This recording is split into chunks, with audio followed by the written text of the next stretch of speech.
നമസ്കാരം. മലപ്പുറത്ത് അരീക്കോട് വാണിയമ്പലം സ്വദേശികൾക്ക് COVID-19 സ്ഥിരീകരിച്ച സാഹചര്യത്തിൽ മാർച്ച് 9 എയർ ഇന്ത്യയുടെ 960 വിമാനത്തിൽ കരിപ്പൂർ വിമാനത്താവളത്തിൽ എത്തിയവരും മാർച്ച് 12 എയർ ഇന്ത്യയുടെ 964 വിമാനത്തിൽ നെടുമ്പാശ്ശേരി വിമാനത്താവളത്തിലെത്തിയവരും രോഗികളുമായി നേരിട്ട് സമ്പർക്കം പുലർത്തിയവരും ഒരു കാരണവശാലും നേരിട്ട് ആശുപത്രികളിൽ പോകരുത് എന്നാണ് ജില്ലാ കളക്ടർ കർശനമായി നിർദ്ദേശിച്ചിരിക്കുന്നത്. മലപ്പുറത്തെ ഇപ്പോഴത്തെ സ്ഥിതിഗതികൾ എന്താണ് എന്നുള്ളത് ആശങ്കാജനകമായി തന്നെ നിൽക്കുകയാണ്. ഞങ്ങളുടെ പ്രതിനിധി മലപ്പുറത്ത് നിന്നും ഇപ്പോൾ ചേരുകയാണ്. അനീഷയെ, മലപ്പുറം ജില്ലയിൽ COVID-19 2 പേർക്ക് സ്ഥിരീകരിച്ച സാഹചര്യത്തിൽ ജില്ലയിൽ കനത്ത ജാഗ്രതയാണ് തുടരുന്നത്. മലപ്പുറത്ത് COVID-19 സ്ഥിരീകരിച്ച 2 സ്ത്രീകൾ ഏകദേശം 500-ൽ കൂടുതൽ ആളുകളുമായി ഇടപെട്ടിട്ടുണ്ട് എന്ന വാർത്തയാണ് ഇപ്പോൾ പുറത്തു വന്നുകൊണ്ടിരിക്കുന്നത്.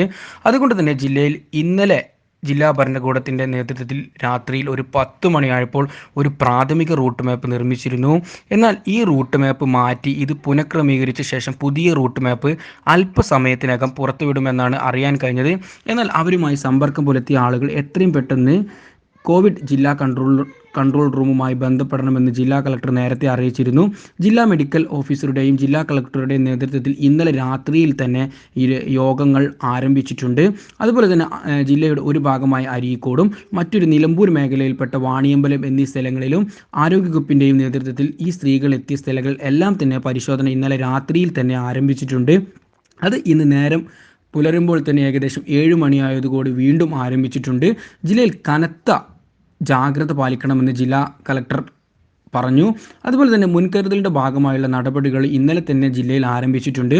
അതുപോലെ തന്നെ കോവിഡ് മറ്റുള്ള ജില്ലകളിൽ സ്ഥിരീകരിച്ച സമയത്ത് തന്നെ ജില്ലയിൽ പലയിടങ്ങളിലും പല പ്രവർത്തനങ്ങളും നിരോധിച്ചിട്ടുണ്ട്. അതുപോലെ തന്നെ ടൂറിസ്റ്റ് കേന്ദ്രങ്ങൾ അടച്ചിട്ടുണ്ട്. അതുപോലെ തന്നെ കല്യാണങ്ങൾ ഒഴിവാക്കണമെന്ന് ജില്ലാ കളക്ടർ അറിയിച്ചിരുന്നു. കല്യാണ മണ്ഡപങ്ങൾ അതുപോലെ മതരാഷ്ട്രീയ സംഘടനകളുടെ പരിപാടികൾ എല്ലാം തന്നെ ജില്ലാ ഭരണകൂടം നിരോധിച്ചുകൊണ്ടുള്ള സർക്കുലറുകൾ എല്ലാം തന്നെ ഇറക്കിയിട്ടുണ്ട്. അതുപോലെ തന്നെ ഇപ്പോൾ കോവിഡ് ജില്ലയിൽ സ്ഥിരീകരിച്ചത് കൊണ്ട് തന്നെ ജില്ലയിൽ കനത്ത ജാഗ്രതയോട് പൊതുജനങ്ങൾ പാലിക്കണമെന്ന് ജില്ലാ കളക്ടർ അറിയിച്ചിട്ടുണ്ട്. അതുപോലെ തന്നെ അരീക്കോട് നിന്ന് കോവിഡ് ബാധിച്ച സ്ത്രീയുമായി ഒരുമിച്ച് കൊച്ചിയിൽ നിന്ന് കൊണ്ടോട്ടി വരെ യാത്ര ചെയ്ത 40 പേർ, ആ 40 പേരുടെ കുടുംബക്കാർ, അങ്ങനെയുള്ള ആളുകളെ എല്ലാം തന്നെ ആരോഗ്യവകുപ്പിൻ്റെ നേതൃത്വത്തിൽ കണ്ടെത്തി തുടങ്ങിയിട്ടുണ്ട്. ഇങ്ങനെ നേരിട്ട് കണ്ടെത്തുന്നതിന് മുമ്പ് തന്നെ ഇവർ ജില്ലാ കൺട്രോളുമായി ബന്ധപ്പെട്ടാൽ രോഗം മറ്റുള്ളവർക്ക് പടരുന്നത് തടയാൻ കഴിയുമെന്നും ആരോഗ്യവകുപ്പ് അറിയിച്ചിട്ടുണ്ട്. അതുപോലെ തന്നെ ഇവരുടെ കുടുംബവുമായി ബന്ധപ്പെട്ട ആളുകൾ എല്ലാം തന്നെ ഇപ്പോൾ വീടുകളിൽ ഐസൊലേഷനിൽ തുടരുകയാണ്. വീട്ടിൽ നിന്ന് ഇവർ പുറത്തിറങ്ങാതെ ഐസൊലേഷനിൽ രോഗവുമായി ബന്ധപ്പെട്ട വീട് തടങ്കലിൽ തന്നെയാണ് ഇപ്പോൾ ഇവർ തുടരുന്നത്. അതുപോലെ തന്നെ നേരത്തെ തന്നെ ജില്ലാ ഭരണകൂടം അറിയിച്ചിരുന്ന ഈ രോഗം ഇനി കൂടുതൽ ആളുകൾക്ക് പകരാതിരിക്കാനുള്ള എല്ലാ മുൻകരുതൽ ഭാഗമായ നടപടികളും ആരോഗ്യവകുപ്പും ജില്ലാ ഭരണകൂടം ആരംഭിച്ചിട്ടുണ്ട്. എന്നാൽ ഇതുവരെ ജില്ലയിൽ ഇപ്പോൾ ഐസൊലേഷൻ വാർഡുകളിൽ 21 പേരാണ് നിരീക്ഷണത്തിലുള്ളത്. ഇതിൽ 13 പേർ മഞ്ചേരി മെഡിക്കൽ കോളേജ് ആശുപത്രിയിലും 3 പേർ തിരൂർ ജില്ലാ ആശുപത്രിയിലും 5 പേർ തിരൂരങ്ങാടി താലൂക്ക് ആശുപത്രിയിലും ഐസൊലേഷൻ വാർഡുകൾ നിരീക്ഷണത്തിൽ കഴിയുകയാണ്. ഈ ഐസൊലേഷൻ വാർഡുകളിൽ നിരീക്ഷണത്തിലുള്ളവർ എല്ലാം തന്നെ വിദേശ രാജ്യങ്ങളിൽ നിന്നും എത്തിയവരാണ്.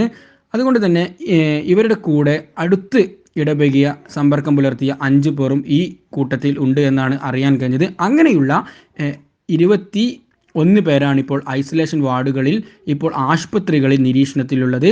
അതുപോലെ തന്നെ ഇവരെല്ലാം വിദേശ രാജ്യങ്ങളിൽ നിന്ന് എത്തിയവരുമാണ്. അതുപോലെ തന്നെ ജില്ലയിൽ ഇതുവരെ 2016 ആളുകളാണ് ജില്ലയുടെ വിവിധ ഭാഗങ്ങളിലായി വീടുകളിൽ ഐസൊലേഷൻ തുടരുന്നത്. ഇതിൽ അധികം ആളുകളും വിദേശ രാജ്യങ്ങളിൽ നിന്ന് എത്തിയവരാണ് എന്നാണ് അറിയാൻ കഴിഞ്ഞത്. എന്തായാലും ഇനി കോവിഡ് പടരാതിരിക്കാനുള്ള ജില്ലയിൽ 3ാമത് ഒരാൾക്ക് ഈ കോവിഡ് സ്ഥിരീകരിക്കാത്ത നിലയിലുള്ള ആരോഗ്യ പ്രവർത്തനങ്ങളാണ് ജില്ലയിൽ ഇപ്പോൾ ജില്ലാ ഭരണകൂടത്തിൻ്റെയും ആരോഗ്യവകുപ്പിൻ്റെയും നേതൃത്വത്തിൽ തുടരുന്നത്.